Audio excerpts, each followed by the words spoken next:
آپ علیہ الصلاۃ والسلام نے اس جہنم میں جو منظر دیکھے ان میں سے آپ نے عین نماز کی حالت میں ایک یہ منظر بھی دیکھا، امرأۃ فی النار فی ہرہ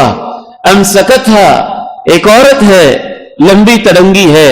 فلاں قبیلے کی ہے، کالا بجرنگ اس کا رنگ ہے، اس نے ایک بلی کو باندھ کے رکھا، اب اللہ نے اس کو جہنم میں ڈالا ہوا ہے، تنہشھا اذا اقبلت وَأَلْيَتَهَا اذا ادبرت، ایک روایت میں آپ یہاں تک نقشہ پورا کھینچ دیتے ہیں کہ بلی یوں اپنے ناخنوں سے اس عورت کے گوشت کو نوچ رہی ہے، جب وہ سامنے آتی ہے تو اس کے آگے والے حصے کو نوچتی ہے، جب وہ منہ موڑ کے جاتی ہے تو اس کے پیچھے والے حصے کو نوچتی ہے۔ میں پوچھتا ہوں اس عورت کا قصور کیا ہے؟ مجھے بتایا جاتا ہے کہ اس نے ایک بلی پہ ظلم کیا تھا،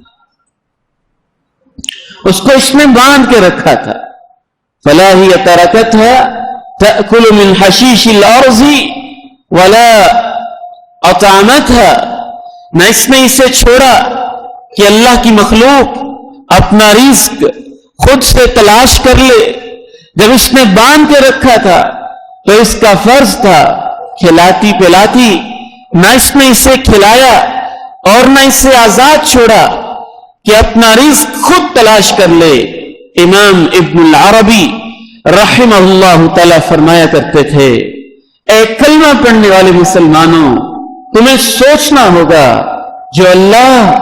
جانوروں پہ ظلم برداشت نہیں کرتا ہے، وہ اپنی حسین ترین اور اشرف المخلوقات اور احسن تقویم انسان پہ ظلم کیسے برداشت کرے گا؟